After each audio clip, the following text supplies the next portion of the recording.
our next guests. We've got such a great panel, and I'm going to do my best that you get to see the fact that the crew chief is really, you know, is he the heartbeat of the team? Is he the character that is the coolest in drag racing? We're going to find out now, because the men that we have assembled here, Jimmo has done such a great job putting together a great team with Ron Tobler, one of the greatest of all time.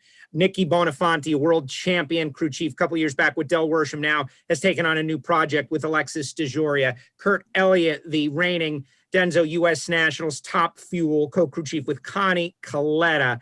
Obviously, Ron Tobler and Bobby Laganna.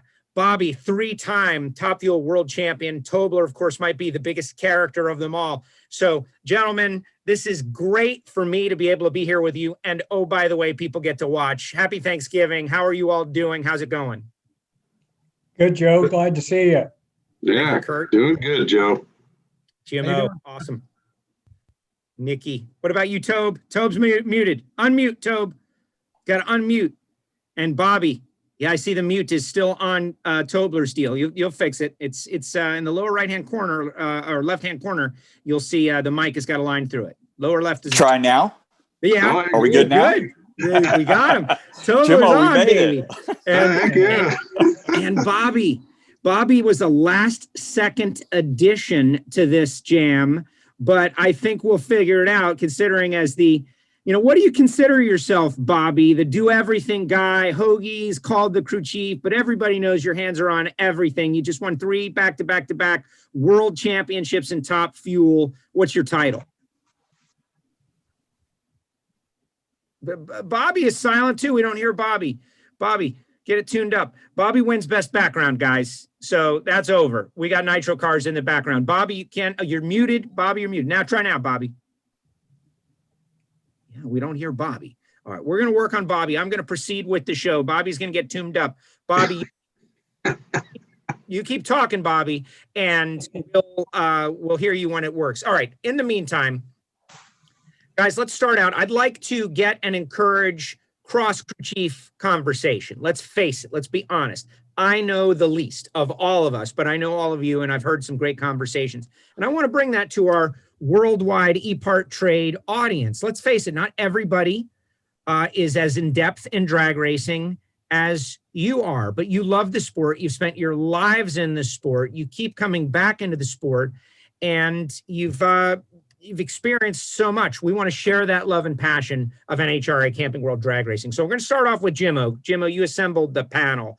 You see the men that are out here. You know what they're all about. You know the struggles and the challenges of being that heartbeat of the team, being the crew chief, the guy who makes the final call, hope it works, and sends your driver down the racetrack. Talk a little bit about that responsibility to get everything right. Yes, you're competing, but there's a life of someone you care about, you love in that car. When you send them, things got to be right. Well, first thing I want to thank all these guys, Nikki, Kurt, Ron, and Bobby for taking part of this, and you as well, Joe. You're a great guy as well. And it's amazing when we were looking to put this panel together. There was so many, like all these other crew chiefs that are out there. They are they're family, they're friends, and so we could have had like 100 people on this thing, and it would have been pretty cool. But Judy said we can't have that many. So anyway, as far as, the teamwork stuff goes, I think the hardest part about being a crew chief is that team camaraderie and, having everybody going in the same direction. You've got to get people to believe in you and believe in what you're doing as a crew chief. Because you're not always going to have great days. You're going to have some days that maybe you don't qualify very well. You're going to have days that you struggle on race day, but you still want to have that team behind you, which includes your driver, includes your team owner, still, positive about the direction that you're going, because it's tough out there, and there's not many. When you look at crew chiefs, and Bobby Laganna is a crew chief. I have no problem saying that. And Kurt Elliott is a crew chief. They work with great people. And, you know, without a guy like Bobby Laganna or Richard Hogan may not succeed as well as he does. And the same with Connie Coletta. He loves, you know, having a good right-hand man, and Kurt's that guy. Kurt's that guy that makes everything happen. And Tobe will tell you the same thing about, you know, having good people, you know, on your side. So you're trying to make sure that you're getting everybody to go in the same direction, and understand that it is a team, and understand that if you make a mistake with the job that you're doing on the car, if you're a crew member, that you're okay to come up and tell somebody that, hey, I made a mistake. Because the last thing you want as a crew chief is to have any of your crew members do something that's wrong and you as a crew chief don't know about it. So what you're trying to do is get those guys to trust that they can come up and they can talk to you about anything. And that, you know, if they do make a mistake, they can say it without getting their head bit off, you know. So, you know, doing all those things to try to keep the team moving in a forward direction, it's a lot of work. I'm very fortunate on Paul Lee's car. The way everything's set up is I get to fly in and I get to tune the race car, and Donnie Bender does a lot. You know, he does a lot to keep the team moving in a forward direction. And our team's a little unique as we're a part-time team. So we don't have but just one full-time crew member, and that's Donnie. So orchestrating and putting things together with you know 6 or 7 part-time guys, it's challenging. And then also making sure that when those guys are there, that they're enjoying what they're doing and that they want to be there, because, you know, it is tough work, whether it's full-time, whether it's part-time. It's a lot of work. And these crew guys, it's a lot for them. And but you want to make sure that everybody's having fun. You want to make sure that everybody is on the same page, and that they're all there for the same reasons. We all want to win. There's not one guy, you know, out of the 5 of us here that don't want to win. And so we want to make sure that we surround ourselves with those same like-minded people. And you know, I've got to say, I've known Tobler around for a long time and worked with him at Coletta Motorsports for a few years, and we had some great times there. And being able to go back now, and I'm working on this funny car with Paul Lee, and Ron obviously has been very instrumental in our success with Paul Lee's car. And one thing I've noticed with him, he is really in tune with his guys. And he does a great job with his team. Those guys would run through a brick wall for Ron. And I think, you know, the same would hold true for Bobby and Kurt and for Nikki, you know, that their guys would do that same thing for them. So, you know, I feel pretty, I want to be that, you know, that way with my guys as well, too. Well, you know, it's interesting that you say that, Jimmo. You're talking about Paulie. First of all, folks, Jimmo's got a book called Top Fuel for Life. Obviously not, because he's a funny car guy now, but that's a story. But I don't want, you know, I don't want Tobler to get embarrassed. But like, I think that what I have learned in my time with the National Hot Rod Association is that, you know, Ron Tobler is one of the greatest of all time, maybe one of the most unsung heroes of the pit area that people don't talk about. I've seen you, Jimmo, walk in with questions and walk out and helping other teams that are trying to beat him. You know, Nikki, I know you feel the same way, and everybody. Tobler's been around, you know, since the days of Shirley Muldowney and prior. He was been there in the match race era and lived that, and is still, you know, one of the greatest, competing at the highest level. Final round of the final race of this season. If you guys don't mind, I'd just like you all to give your impression of Tobe, as we've got this worldwide audience, people from Formula One and sports cars, and, you know, they're using CFD and all these different technologies to make their cars go fast. And drag racing, cars go fast, but there's this extra layer that makes success happen, and he's got it. Kurt, can you start off with that? Yeah, sure. You know, I worked for 8 years with Dickie Venables, and of course, Ron and Dickie have quite a history together. And we were privileged to have Ron come and work on our teammate's car when Dickie and I were with Tony Pedregon. And so Ron came and ran Cruz's car. And, you know, I learned a lot racing with Dickie, but also watching Ron's methodology.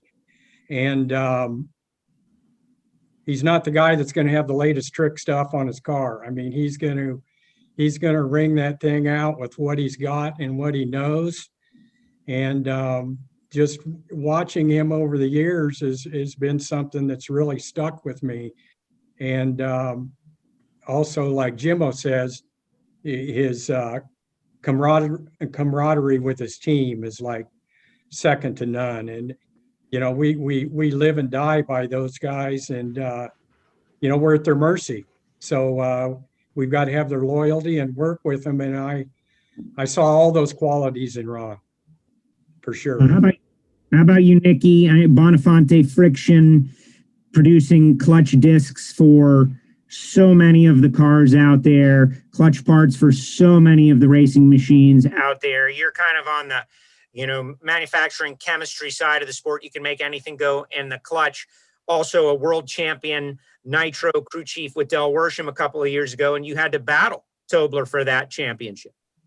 Yeah, I've never had the opportunity to work with Ron. I know him really well, and he's a great guy. I mean, he's a tough guy to run, man. He's going to go down the racetrack. He's very consistent, and you know, I've had the opportunity to work with him on a different level, you know, through Bonafonte Friction over the years. And I mean, I've known Ron a long time. I mean, back when he was, you know, running Shirley's car. And I'll tell you what, he's very basic. He's you know, he doesn't like Kurt said, he doesn't really go out for the tricks of the trade or try to reinvent the wheel. But man, he always brings the best car on race day. You know, there's no doubt about that. So we get Bobby's audio working. Bobby, how are you doing down there?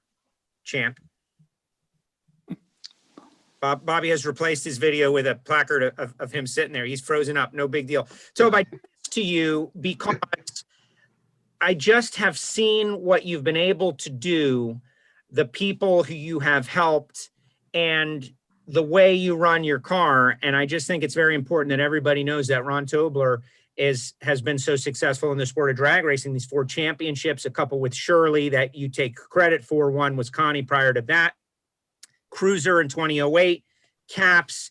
And when you look at the way the sport has evolved, starting out over the road, those crazy stories back in the day to the sport of NHRA Camping World Drag Racing, a lot has changed. Ron Tobler winning races and running at the front has not. Talk a little bit about your career to this point.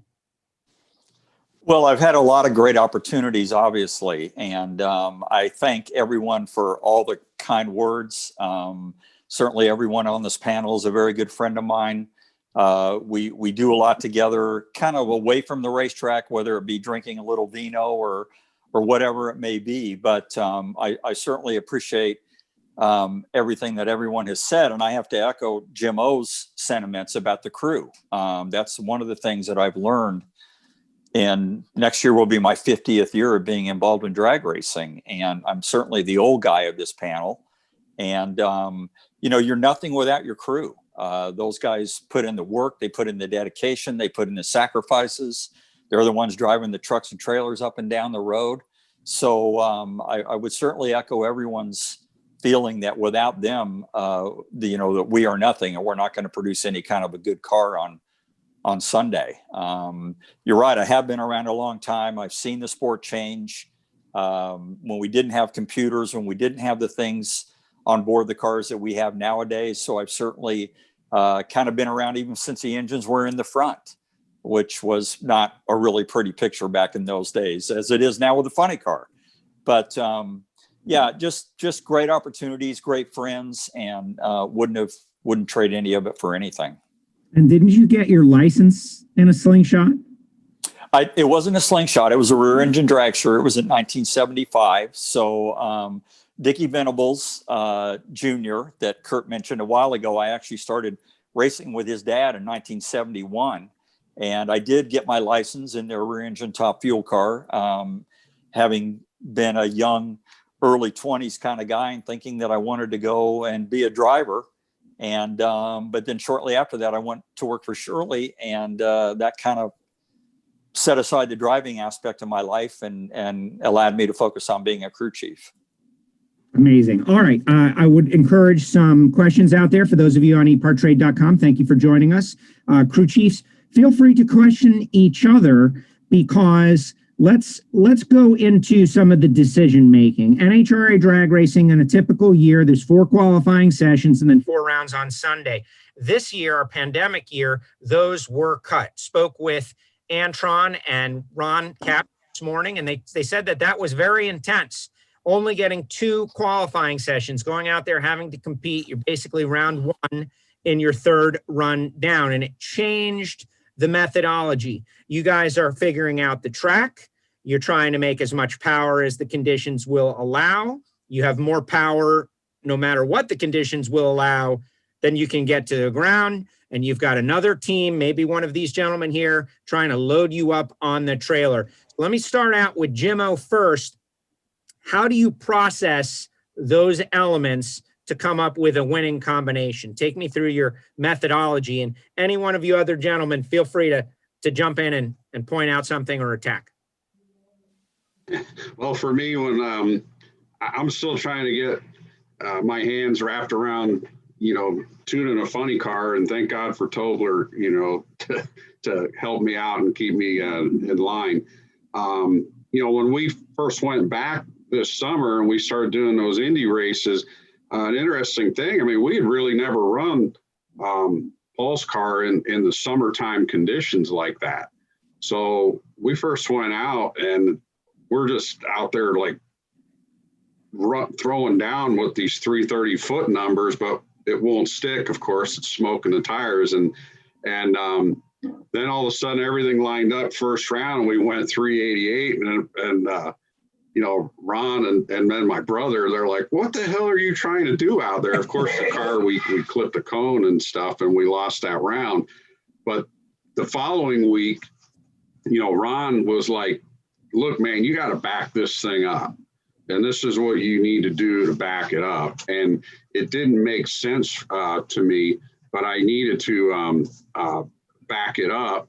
And we got it backed up, and we finally went down the track, and then, we won a round and stuff like that. But it is challenging going out there with just 2 runs in qualifying, and, not knowing what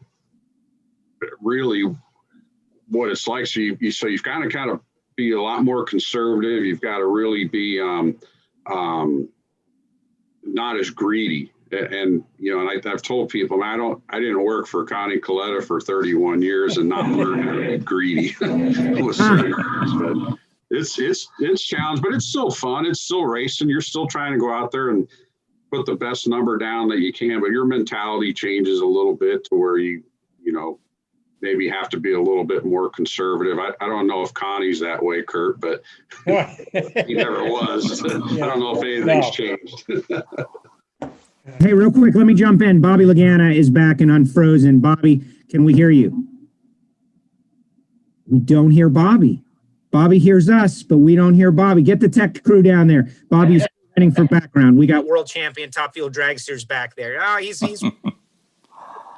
listen, Bobby's Italian. He talks with his hands. We almost don't need to hear him.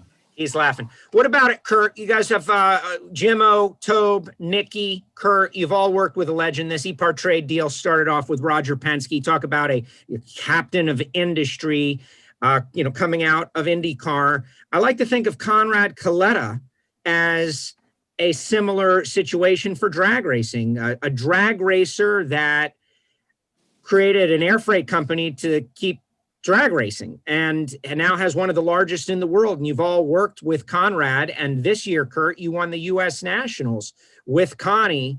Talk a little bit about Connie and what's that like, making those decisions in the pressure cooker with someone is a legend. How do you hold up to that? You know what? Connie and I get along great. It's just, it's really an honor for me to work with him.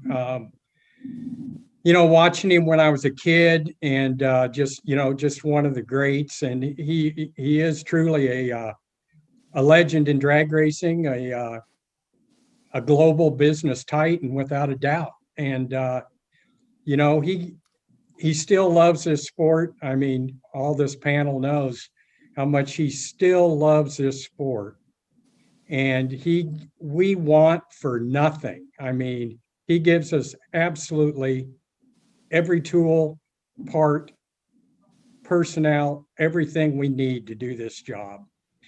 And to work with him, what's it like to work with him? It's great. I mean, he can. Everybody knows here on this panel, Connie doesn't make small moves, whether it's speeding it up or slowing it down.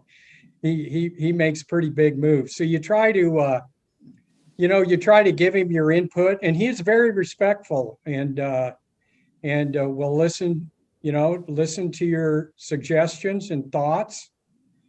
But in the end, he's got to be good with it, But it's just awesome working with him. It really is. He's a great guy, heart of gold that loves his sport, and like you say, he's a drag racing team that owns an air freight company.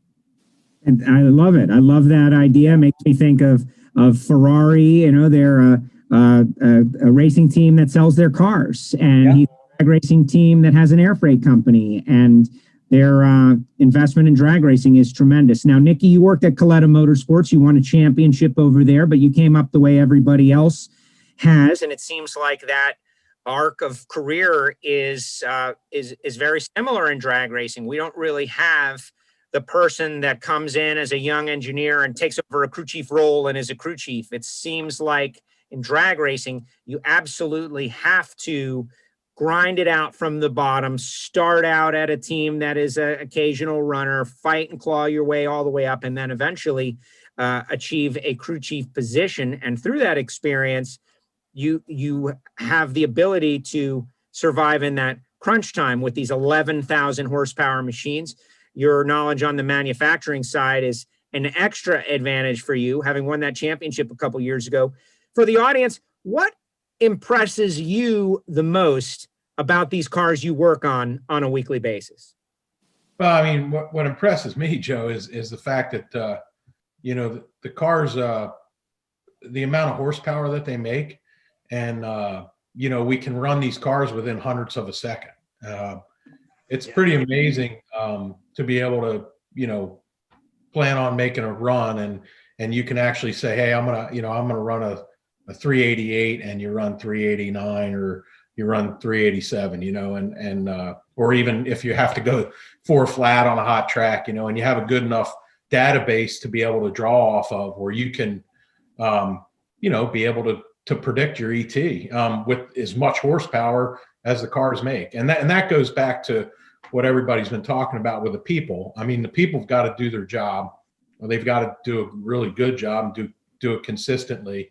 And then, obviously we have people now that, check the track and, I mean, I go back to the old days, like Ron and Jimmo and Kurt and everybody, like we went out and we just kind of feel the track with our foot and, like we didn't even check the temperature, we know it's hot. Right. So, it's just, that's really the only thing I can say that, that I think is pretty amazing, It is very amazing. Some numbers, obviously 11,000 horsepower. That's an impressive number. Caps brought that out immediately. 11,000 horsepower. You think about Formula One cars, you think about Indy cars, you think about stock cars. They're all fast. They're all awesome. Who's making around 1,000 horsepower, maybe a little more. You guys are making 11. Of course, supercharger, nitromethane fuel, and 500 cubic inches.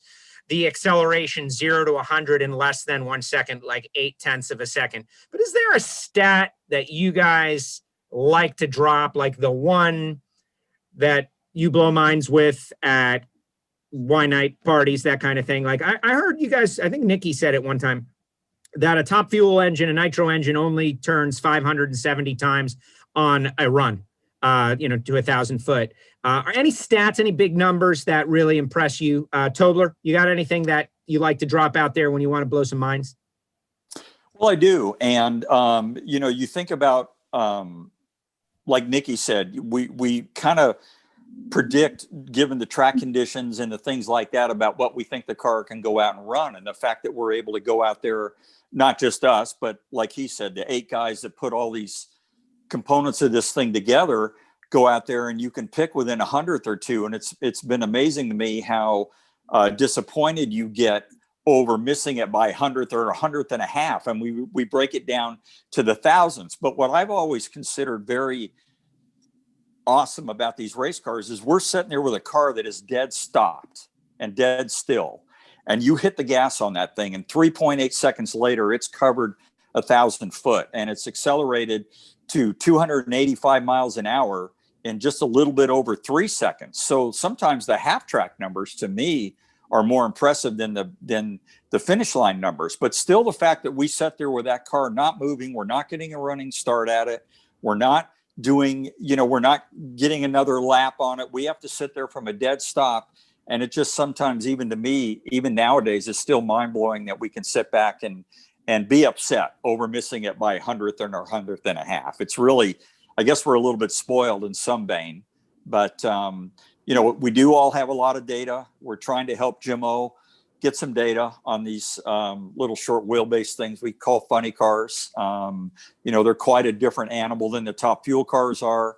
You're giving up 175 inches of worth of wheelbase, so it becomes doubly hard to make the calls. We can't make the big calls that Connie does. We have to do about half of them. If they want to put on 10 grams, we put on 5. If they want to put in a degree of timing, we put in a half. So 3 out of the 4 of us here are dealing with cars that are very temperamental and very hard to deal with. But again, getting back to the guys and the data, we can all sometimes make that look pretty easy.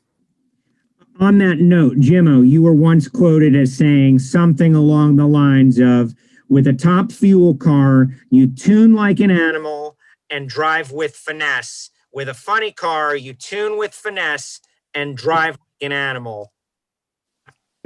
Yeah, that's and that still holds very true. And that's and that's the one thing I'm having the hardest time coming to grips with, is that I can't be as aggressive as I've have been in the past. When I work with Connie, and he taught me so many great things about tuning a race car, and he, like Kurt said, he was very aggressive, and whether he likes to admit it or not, he passed that along to me. And I've been very aggressive with what I like to do, and sometimes that aggressiveness, works good for you, and sometimes it doesn't. The biggest thing for me with the funny car and going back to Ron, probably the greatest guy that I ever worked for, as far as a crew chief goes, was Dick LaHaye. Dick LaHaye was the baddest dude on the block, in my opinion. Can do a lot of things with little, and Tobe is like Dick LaHaye. He's like our last guy out there that has that same mentality, that can do so much with so little. So, when Tobe first gave me this tune up to run in Paul's car, and we run a 5-disc clutch, and I've had so many people come to me, you can't run a 5-disc in that, you're not cut out for that. And there's sometimes I start thinking, like, maybe I'm not cut out for it. Maybe I don't have the mentality. But really what it all boils down to is paying attention to what you're doing, paying attention to things. And as Ron says, I'm getting a lot more data with our car, so I have a lot more to fall back on. And one of our biggest struggles that we actually had early on, more than anything, was really our chassis setup. So we had some problems, with handling of the car and whatever, and it had nothing to do with Paul driving. It had nothing to do with anything that we just as a team didn't do a good job setting the car up, so it all went back to what Tobe first gave us. And it's basically that, keep it simple, stupid, idea of like, here, I'm giving you this car and it's very simple. Just follow these things. Well, then we decided that we got a little smarter in some cases. And in that case, we made the car hard to drive for Paul, and we fixed that. And, knock on wood, we finished off pretty good, and the car was much easier to drive for Paul. And Paul, he went back to cutting better lights. He went back to driving the car straight, because I always knew the guy could drive. And it was frustrating there for a little bit during the middle of the season when we were just really struggling with handling of the car. But man, it's just paying attention to those small little details. And that's probably the biggest challenge that we have with our part-time team, is that I don't have, 6 guys around the car, 7 guys around the car all the time. We spend a lot of our time at, the weekend, and I asked, Donnie Bender does a great job. He's like a one-man wrecking crew, as Todd Okahara said at Schumacher's. He does a lot, but he can only do so much, in himself. And, so it makes it challenging when we have some of those little issues that come up that we can't figure out. Part-time for now, Paul Lee, Global Electronic Technology. This guy has been wanting to be involved as a funny car driver for many years full-time, and such a successful guy. It has been amazing to watch him, and I know that you guys are going to get there this year. And I'm just thinking about your drivers. I do want to lay it out for everybody. Like Jimmo, crew chiefing for Paul Lee in the Straight Line Strategy Group, a pretty much relatively new ownership group, and went to Don Schumacher Racing. Tobler set up the car, or cloned it in Napa Dodge, and they're kind of working in tandem. Nicky, different team. He and Del Worsham, who he tuned to a championship a few years ago with Jimmo's brother, Jono, Alexis DeJoria, your driver. And I think about Alexis and John Paul DeJoria and how they have fallen in love with drag racing. Alexis leaving and now coming back. Nicky, what's that been like for you guys to, from what I understand, you're trying to clone Mr. Bobby Laganna, who I think we can actually hear. Bobby, say something. Can you hear me now? Yeah, there he is. Hey, Bobby. The big finish. It's going to include Bobby. But, Nicky, talk a little bit about your driver, who she is, very popular, going out there and fighting it out in funny cars, got wins in 2014, 2017, wants to win, obviously, in 2021, experienced a major fire a couple of races towards the end of the season. But tell me about the character of your driver with this Rocket Energy car, or Rocket Mobile car.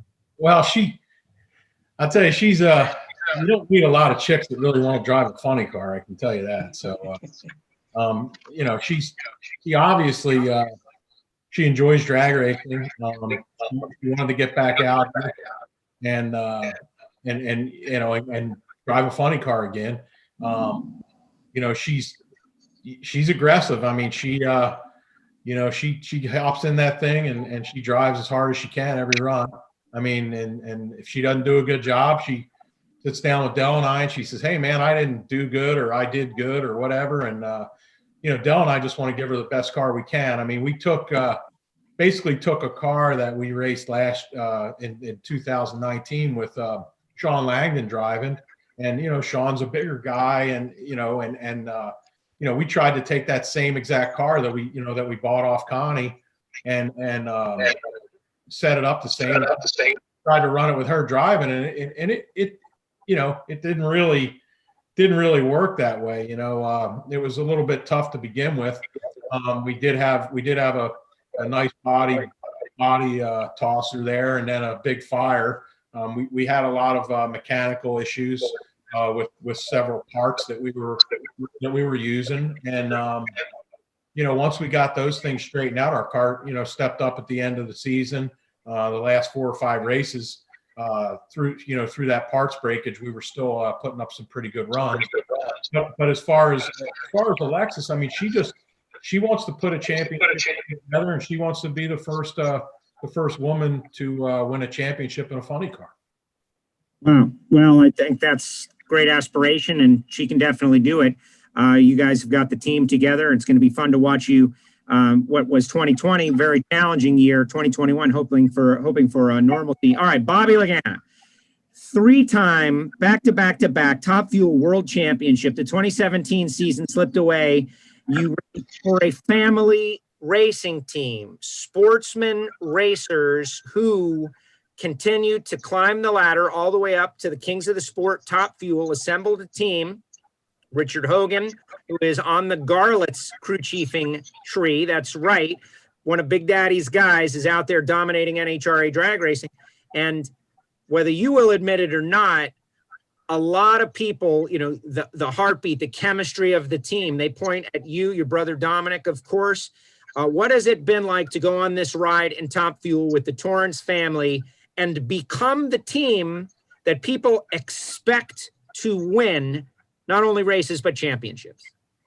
We've been definitely fortunate, and, you know, kind of talk on some stuff that I've missed before, but a big thing for us and Richard Hogan and growing up with Tobler, watching him match race, was going to the tracks. And, you know, Hoagie's big on going down the racetrack, and, you know, that's the most important thing. And, you know, Tobler, all those years of match racing, you know, you got to believe a lot of his success has been attributed to just being able to read the track and want to go down the track, you know, to get data. And, you know, like we were talking about the 2-round qualifiers, most important, go down the track and understand that you got a good handle on your engine tune-up. And, you know, if you smoke the tires or shut off early, you don't have a whole bunch of confidence in making it to the finish line in the next run, trying to run as hard as you can. You know, so Keep going. I was just trying to catch up on all the stuff. You know, we can get a Top Fuel car to go down the track, but getting a Zoom meeting to work was third device. You know, but now we're very, you know, everything that the guys talked about. The big thing that we preach here on this team is the guy that's supposed to make the mistake is the crew chief.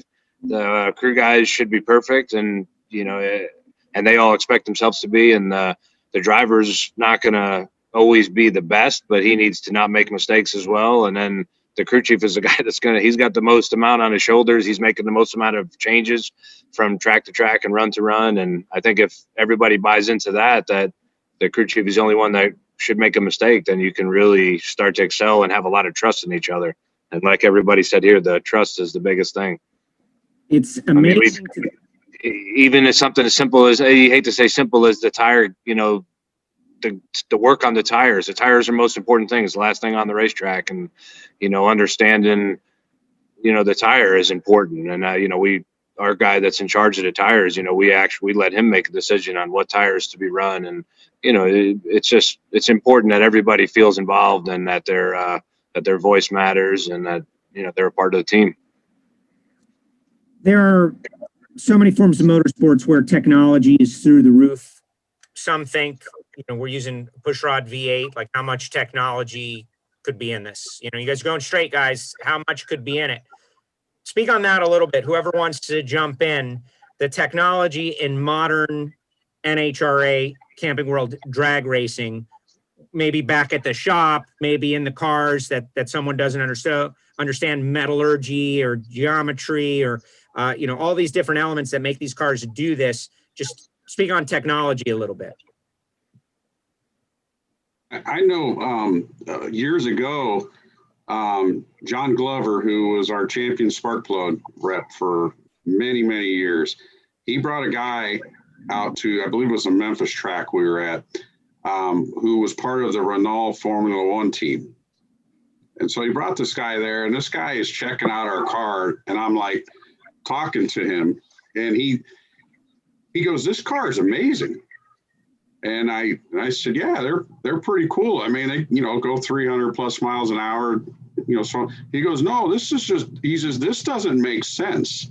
How you guys could take this and go that quick and fast with a car like this and that distance. It doesn't make sense." And I said, "Well, you know, we're just a bunch of old shade tree mechanics trying to make something go down the racetrack." He goes, no, this car is more technologically advanced than our Formula One cars." I'm like, not a chance. You know, if it is, you guys are spending way too much money over there. But he was very impressed with what we had and what we were making go that quick and fast in that short amount of time. And, you know, I always the technology side of things, the neat things for me over the years that I saw, when Connie Coletta, when he didn't have his business there for a few years and he was actually involved in working on the cars and everything, I think we changed camshafts like 13 times in a matter of a couple of years. And it was pretty neat watching the changes that he made. And I'm like, man, this is pretty cool, because this is probably what it was like when he first started racing, and he was really, really involved until his airline came about.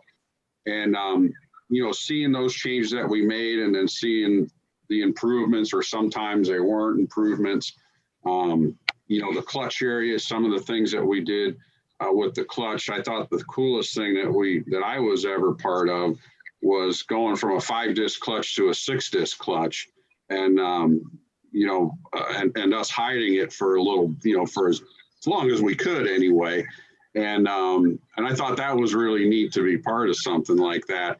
And then, over the years, just, the things that have come out, Dave Leahy from Electromotion, he's given us crew chiefs the ability to do so many cool things, on the cars as it relates to, clutch timing, clutch functions, all that kind of stuff.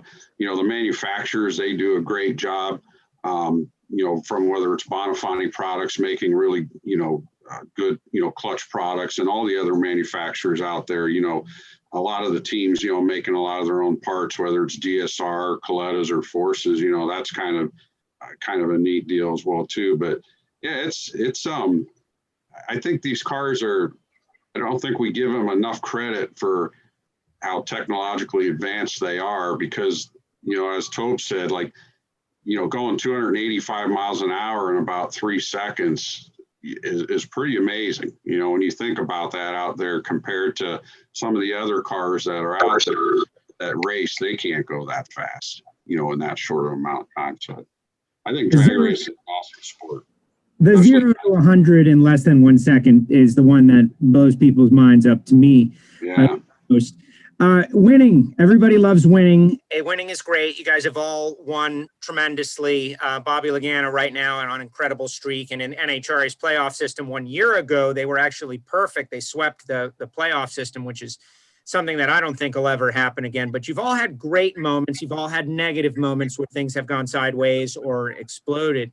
What about a run that you'd love to, not a tragic run, because those are horrible. I mean, just a performance run where maybe you didn't get as aggressive as you would have liked and you still remember it, like a learning, a teachable moment, a learning moment where you were in a big round somewhere and you should have done something different. You didn't quite do it. You learned from that. Think about that for a second. I'm going to ask you guys to reflect on that, because don't you always learn more from your mistakes and the failures than you do from the successes? So let me start out with Kurt. Kurt, do you have something like that where maybe you didn't step on it enough, and if guys knew that, they might have got after you? Well, most recently was Indy, and actually we still had success. Obviously won the race, but all weekend we actually had more left in the car.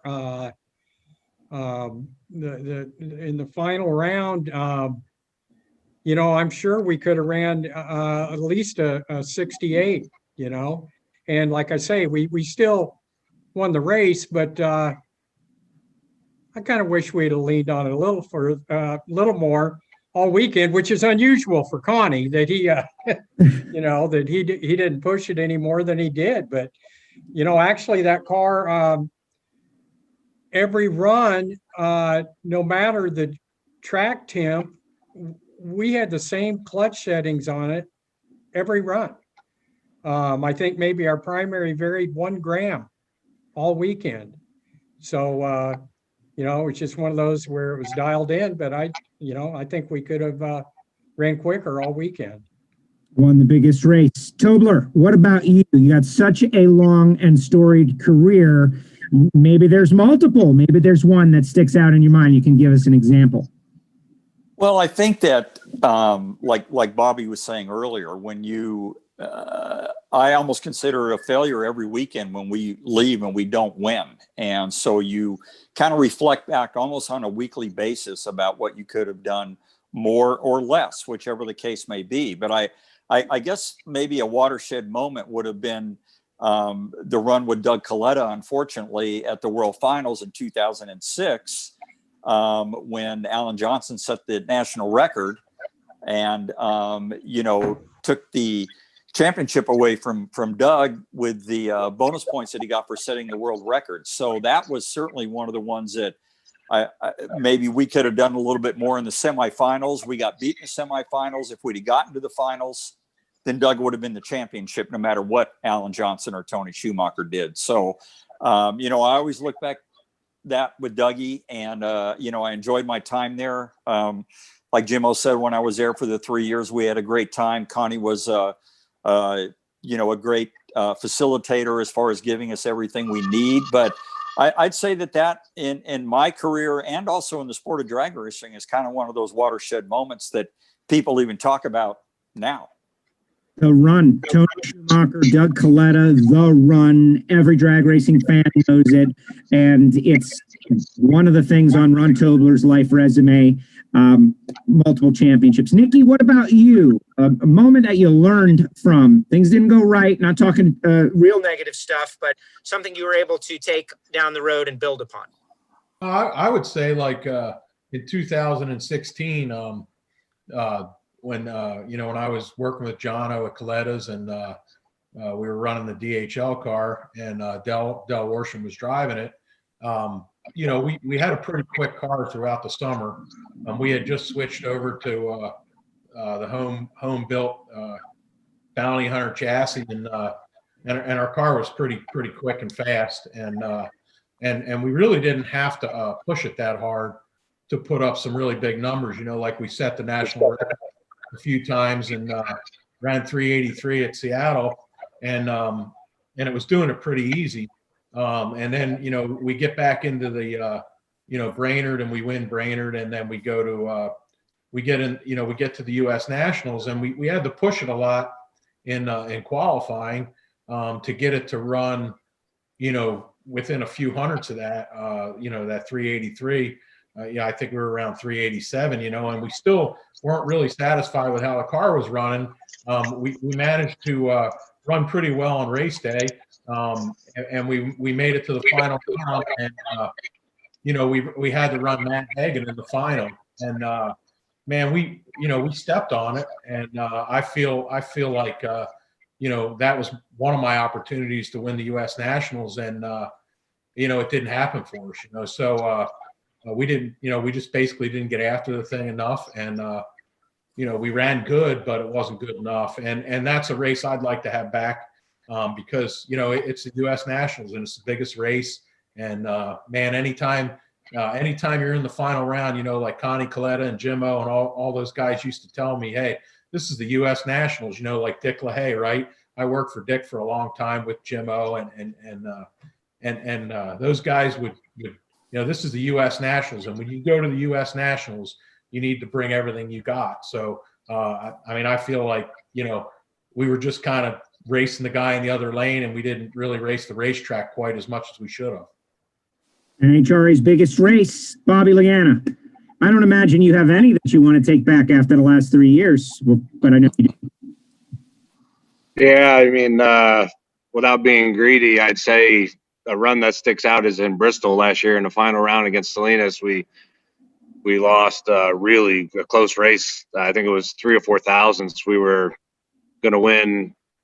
We broke a crankshaft at 800 feet, and Mike passed us in the finish line. Steve almost won on a hole shot anyway, 389 to 384 or something like that. But just the events leading up that day, we were having some issues in the bottom end department with some parts, and we were just trying to get through that stretch because we had won the 5 previous races. So that race would have gave us 9 in a row. We won the next 3, but we were just struggling through a particular part during that stretch, and it was all we could do to make sure nothing was going wrong. And it just happened to go wrong in the final.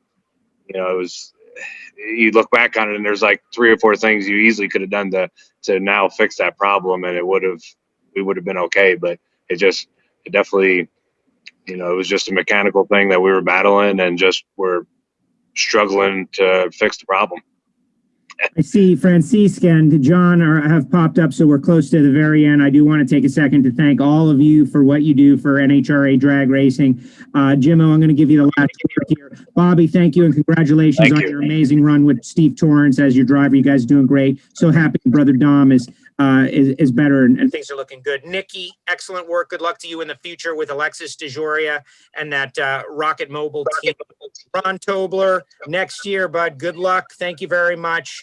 Really appreciate what you have done for the sport of drag racing. And I hope the fans are fans of Crew Chiefs in addition to drivers, because you guys are definitely the soul. Kirk, congratulations on the U.S. Nationals win with Sean Langdon for Coletta Motors. Jimmo, you put together an amazing panel. We could do this for like 2 hours. Be better if we had a little vino, like Tobler said. But final statement before we turn it over to Francisca and John about drag racing and the technology that goes together. For those that, maybe they haven't been to a drag race and they don't quite understand what you guys live. I think the great part about these guys and all the other crew chiefs that are out there on all the teams, drag racing truly is it's a true team sport, and you have to have so many people on the same page going towards that same goal. We all want to run low ET, we all want to win races.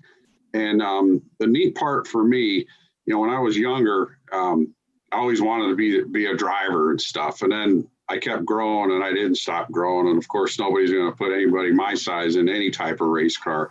But I really loved the mechanical side of the sport.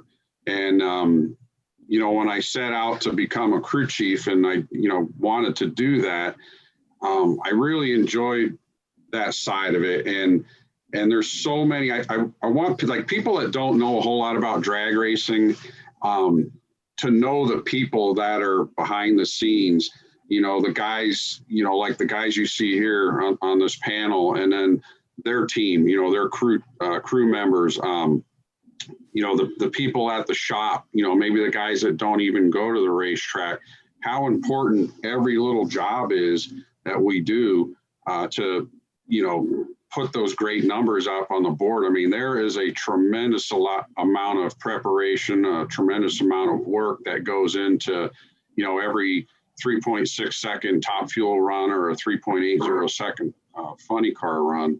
And, guys like, Nikki, Kurt, and Ron and Bobby, they're amazing people. And the best part about them is it's not their technical savvy about everything, but it's the type of people they are, the type of person that they are. And, I've had great mentors in my life, from Connie Coletta to Dick LaHaye to Ed Ace McCullough.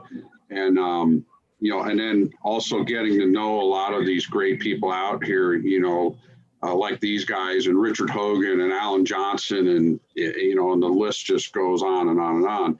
And they're just as great of crew chiefs as all these guys are right here. They're even better people, and and they're great people to be around. And I think that's what really makes our sport great. And I think we all have each other's backs when we get into a situation.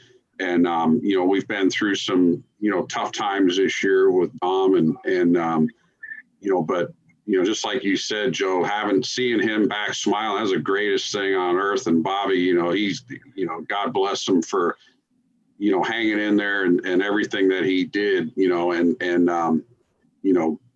that's, I can't imagine going through something like that with my own brother. And, and I just can't, he's just amazing. Bobby's an amazing guy, and Tobe, same way with, everything, with that happened with Eric Lane, and I know how close Eric and Tobe were, and it really the greatness of these people really comes out in situations like that. And that's what I wish people would know more about these guys and everybody, is that as great as they are on the racetrack at tuning a race car, they're 10 times better people, better human beings. Absolutely. Thank you. Great way to do it. Yes, obviously our great friend Eric, may he rest in peace. Bobby, Nikki, Kurt, thank you so much. Francisque, John, how about that? Okay, that was my favorites. One of my favorites of this whole week. So I just drivers get a lot of attention in racing, and they got more and more attention as the sanctioning bodies tried to bring things away from the technical aspects of racing, which I don't quite agree with. But it wasn't always that way, and you guys are heroes. So I just want you to know that. Thank you. Thank you. Thank you. Registering on EPARTRADE is easy. Fill out your name, email, phone number, and create a secure password. Next, select your business type. Choose supplier if you're looking to display products or services and connect with buyers. Choose racing business if you're looking to find new parts and connect with suppliers. Choose race team if you own or are a member of a professional racing team. Begin typing your company name. We most likely already have your company in our database, which you can select from the drop-down. Then, enter your job title. Choose Claim Company if you'll be editing your company profile. Other members of your company can choose Join Company if they'd like to use EPARTRADE as well. You can view and agree to our terms of use here. If you'd like to receive our weekly newsletter, choose Accept. Click Register Now, and your registration will be submitted for approval. You'll need to confirm your email once it goes through. To keep our platform industry only, you'll be approved shortly after. If we require additional proof of business, we'll reach out. Welcome to EPARTRADE.